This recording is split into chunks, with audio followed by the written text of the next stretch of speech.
Assalamualaikum warahmatullahi wabarakatuh. Ya, kembali lagi nama saya Andi Albimo Khalifasirul Marala dari 11 IPS 4 dalam rangka mengerjakan tugas resensi video. Yang saya ambil adalah dua film, yaitu Pacific Rim pertama dan Pacific Rim kedua, yaitu Pacific Rim Uprising.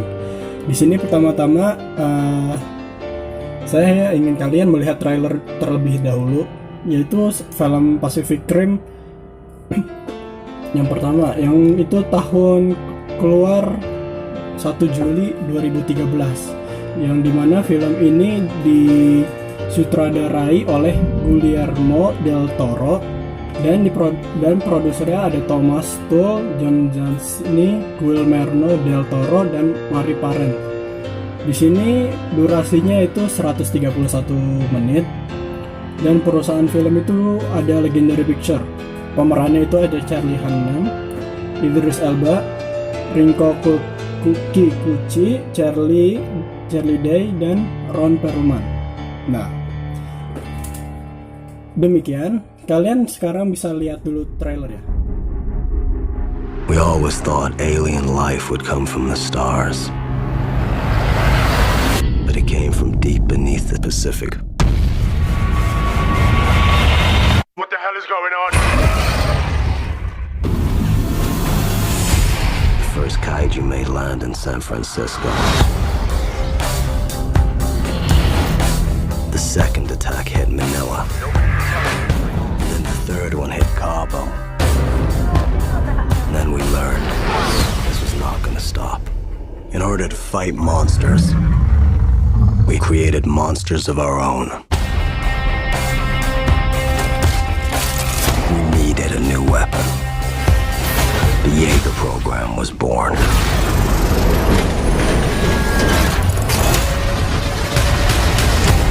Two pilots, our minds, our memories, connected.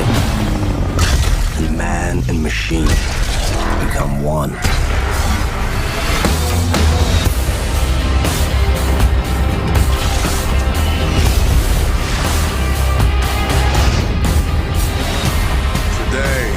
The edge of our hope.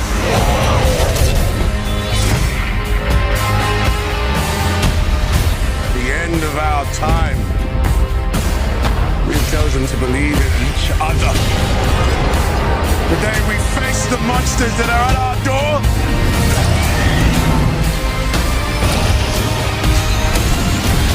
Today we are canceling the apocalypse.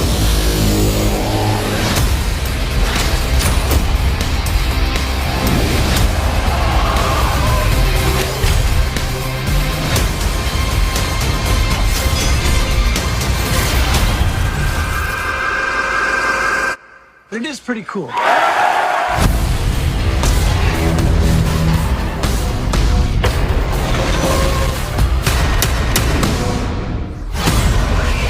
Pacific Rim.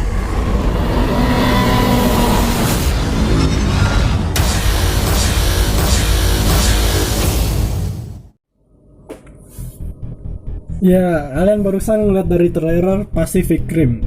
Jadi, kisah Pacific Rim itu dimulai pada tahun 2013 ketika terdapat celah di antara dua lempengan tektonik, yang lempengan ini terdapat di Samudra Pasifik. Atau dari celah ini kita bisa sebut sebagai pelanggaran terbuka. Nah, semenjak terdapatnya dua celah itu, di situ monster-monster dari bawah laut bermunculan ke atas, ke permukaan untuk menguasai daratan. Mereka ini disebut sebagai kaiju, yang itu dalam bahasa Jepang, yang artinya monster raksasa. Nah, dari 1 tahun kemudian, di tahun 2014, bangsa-bangsa membentuk Operation Pan-Pacific Defense. Di situ gunanya untuk memerangi para kaiju ini. Langsung di situ terlahirlah program Jaeger, yang bahasa Jerman atau artinya itu adalah para pemburu.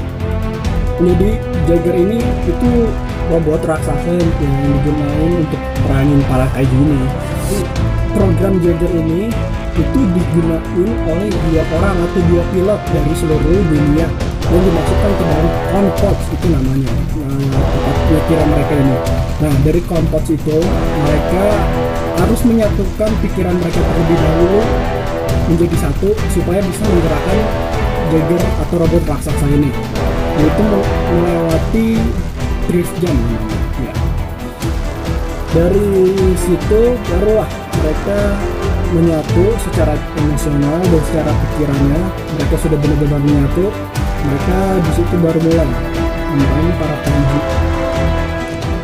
Pada tahun 2020, saat kakak beradik Riley dan Yancy Beckett beradab di panggilan untuk menjadi pilot Jaeger yang bernama Gypsy Danger. Mereka bertugas untuk melawan kaiju yang memiliki kepala berbentuk seperti pisau.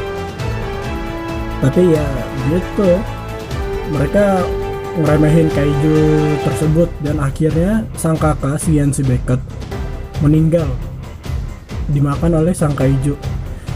Di situ barulah Riley terpisah dengan duka dan akhirnya meninggalkan program Jaeger. Kian lama kaiju menjadi lebih kuat dan para pemimpin dunia akhirnya mengakhiri program Jaeger. 5 tahun kemudian, mereka mendukung program untuk membangun tembok raksasa untuk mencegah para si kaiju ini. Tapi ya, kalian tahu sendiri akhirnya gagal.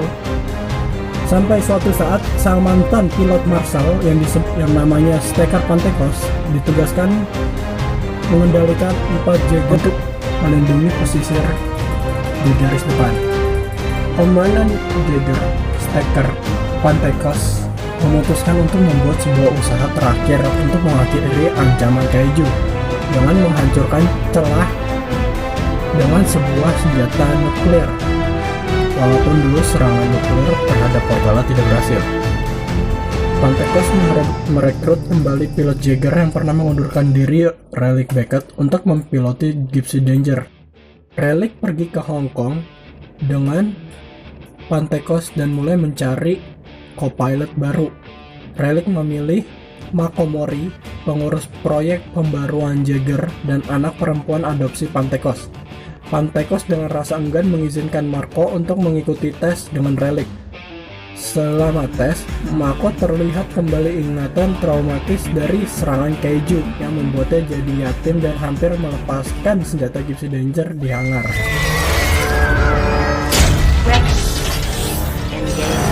Plasma cannon power off.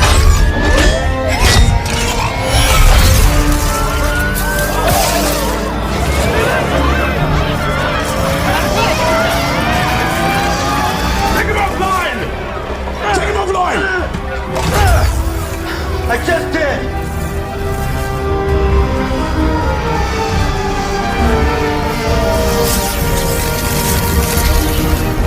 Weapon system disengaged. Marco!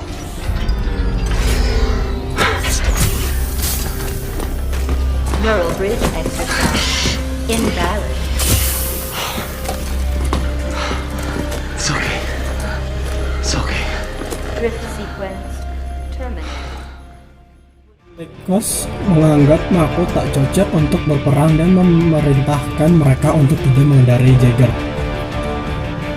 Ketika sepasang kaiju menyerang Hong Kong dan menghancurkan 2 Jaeger lalu melumpuhkan yang ketiga yang bernama Striker Eureka, Pantekos dipaksa untuk menjalankan Gypsy Danger melawan mereka. Relic dan Mako bertarung dengan baik bersama-sama dan akhirnya berhasil membunuh kedua kaiju tersebut. Sementara itu, ilmuwan Newton Kaiser menciptakan sebuah alat yang bisa membuat terhubungnya dengan sebuah otak kaiju yang rusak. Dia menemukan kalau kaiju bukanlah sekedar hewan buas tetapi secara genetik mampu merekayasa senjata di barisan depan dari sebuah pasukan alien yang menyerang. Pantekos mencari informasi lainnya dengan memerintahkan Geyser untuk mengulang eksperimen terhadap sebuah otak kaiju yang utuh dan mengirimnya ke Hannibal Chow. Hannibal Chow adalah seorang kriminal yang menjual bagian tubuh kaiju di pasar gelap. Sambil memanen organ-organ dari salah satu kaiju yang mati di Hong Kong, Chow dan anak buahnya diserang oleh anak kaiju yang belum waktunya lahir dan kemudian menelan Chow seluruhnya.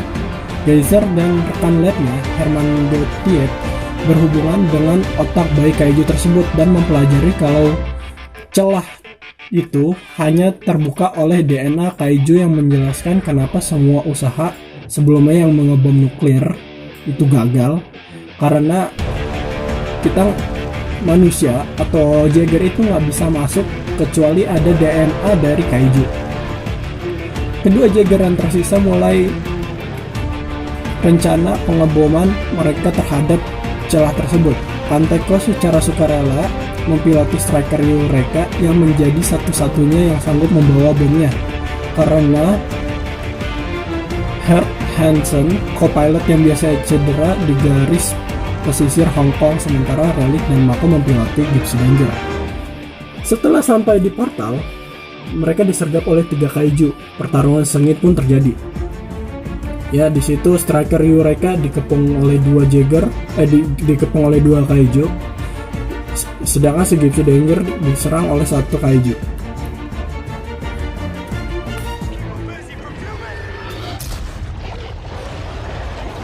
Pertarungan sengit pun terjadi yang berakhir dengan kematian 1 kaiju. Tetapi Gypsy Danger pincang dan Striker Eureka terlalu rusak untuk melepas bomnya. Dazzler mengingatkan kedua Jaeger kalau mereka harus membawa seekor kaiju ke dalam celah bersama mereka agar serangannya berhasil. Pantekos dan co-pilot Hub, Chuck Hansen, meledakkan bomnya dengan tujuan membersihkan jalan ke portalnya untuk Gypsy Danger. Karena Gypsy Danger ditenagai oleh sebuah inti reaktor nuklir, itu bisa digunakan sebagai bom pengganti untuk menghancurkan celah tersebut. Hasil dari ledakan itu menghancurkan Striker Eureka dan membunuh Pantekos dan co-pilot si Hansen itu. Juga salah satu kaiju tetapi hanya melukai yang satunya lagi. Gypsy Danger membunuh kaiju terakhir dan menggunakan tubuhnya untuk membuka celah. Sampai di dalam, akhirnya si Relic dan Mako berhasil menyalakan inti reaktor nuklir yang ada di tubuh Gypsy Danger. Kemudian mereka melepas spot penyelamatan dan melarikan diri dari ledakan yang diaktifkan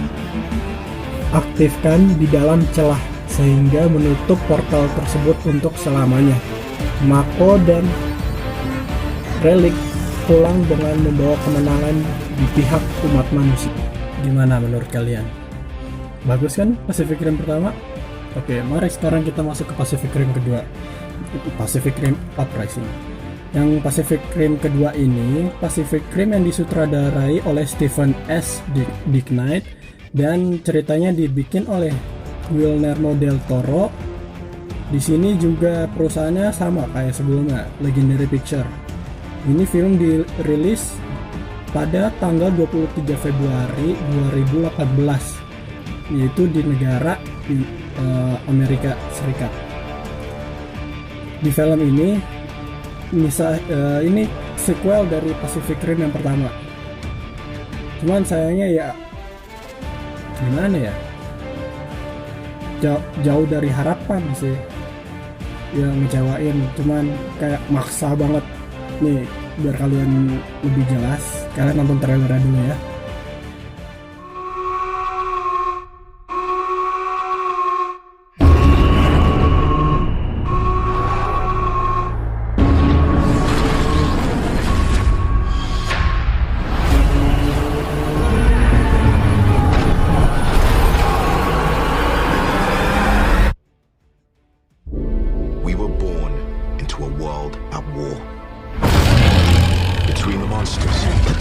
Cities and the monsters we created to stop them.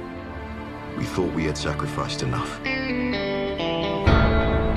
But the war we thought we finished is just beginning. And the only thing standing in front of the apocalypse is us. War ready. But it doesn't matter where you came from, who believed in you and who didn't. Already. This is our time, this is our chance to make a difference. Already. Now let's get it done. That's what I'm talking about. wanna get it on till I die. Am I wrong? 'Cause I wanna get it on till I die. They've evolved. And they could wipe out all life. Y'all remember me? Y'all remember me? Am I wrong? 'Cause I wanna get it on till I die. Get it on till I die. I think I could get used to this. Am I wrong? 'Cause I wanna get it on till I die. There's something you need to see.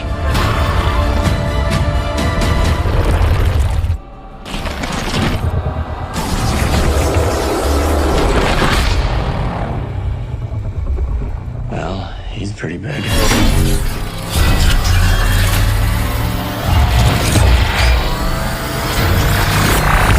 By everything you've got! Get it on till I die. Get it on till I die. Get it on till I die. Legendary, live eternally.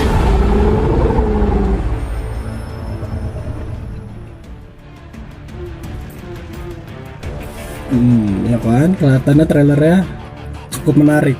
Tapi setelah kalian nonton pasti ya kalian ngerasain sendiri. Singkat cerita, ini ngelanjutin kisah dari anaknya Stacker Pantekos, sang penyelamat dunia waktu itu. Ya ini namanya anaknya Jack Pantekos. Tapi dia nggak seperti yang kalian pikir. Dia justru malah anak berandalan. Dia anak pokoknya jatuh ke dunia kriminal. Dia di situ sampai temenan sama hacker cewek muda namanya Amara Namani. Mereka ngoprak-ngaprik, pokoknya ngelakuin hal yang ilegal lah, sampai akhir-akhirnya mereka berdua ditangkap oleh Jagger yang sedang berpatroli. Di situ dia mau nggak mau dimasukin penjara. Karena dia nggak mau masuk penjara, ada syaratnya, dia harus ikut wajib militer di negaranya itu. Setelah itu dia mau nggak mau harus ngikutin semuanya, dan dia harus ngajarin kadet-kadet atau calon-calon para pilot Jagger. Saat dia lagi ngajarin para calon-calon ini, tiba-tiba di situ ada Jagger yang entah dari mana munculnya. Nama Jaggernya itu Obsidian Fury. Dia tiba-tiba ngacauin semua pertunjukan yang sedang dilakukan. Entah dengan tujuan apa, tiba-tiba dia menghilang lagi tuh. Di situ barulah dia makin pengen nyelamatin bumi lagi, karena kali ini musuhnya bukan kaiju tapi Jagger. Dan asal kalian tahu, Jagger si Obsidian Fury ini dia mempunyai, siapapun dalang yang ada di balik Obsidian Fury ini mempunyai niat untuk membuka celah yang pernah ditutup sama Marcel Stacker Pantekos dan Relic Baker itu. Kemudian setelah mereka mengetahui siapa di balik Obsidian Fury itu, tahu nggak ya? Jawabannya adalah otak kaiju. Nah, aneh kan? Nah, di situ teka-tekinya makin berlanjut sehingga banyak Jagger yang dikuasain oleh kaiju. Jadi kali ini musuh di film Uprising ini bukan cuman kaiju saja, bukan manusia juga, tapi gabungan antara kaiju dan juga Jagger. Kemudian setelah ketemu siapa dalangnya, yaitu adalah Gelser. Itu ilmuwan yang dulu pernah membantu Stacker Pantekos di Pacific Rim pertama. Di situ diceritain sih katanya kalau otaknya dia kan dulu pernah drifting jam sama para kaiju, otaknya kaiju. Di situ dia mungkin terkontaminasi sehingga jadi jahat. Di sini dia bikin kaiju yang berevolusi. Ya, kalian bisa lihat sendiri bagaimana perkembangannya. Dan akhirnya si Jack berhasil. Nah, di sini di film Pacific Rim Uprising yang bikin saya kecewa itu karena ceritanya terlalu memaksa, bahkan leluconnya juga sedikit garing, maksa banget. Dan di sini juga ngefokusin satu tokoh doang, yaitu Jack Pantekos. sehingga tokoh-tokoh yang lain nggak terlalu kelihatan. Di sini kebanyakan lelucon daripada action, daripada berantem, dan terlalu gimana ya, terlalu banyak warna. Kalau di Pacific Rim pertama kan kelihatan gelap, kelihatan garang, tapi kalau di Pacific Rim kedua ini, di Uprising, terlalu banyak ya kayak kartun lah, enggak.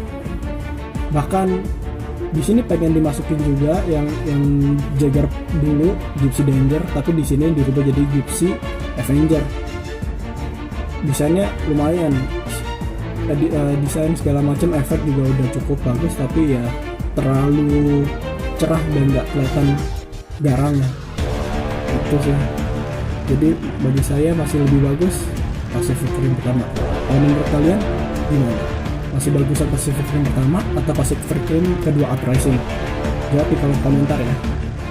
Sekian dari saya di Albino Khalifa Sirala Marala dari 11 PS4 mengucapkan Assalamualaikum warahmatullahi wabarakatuh.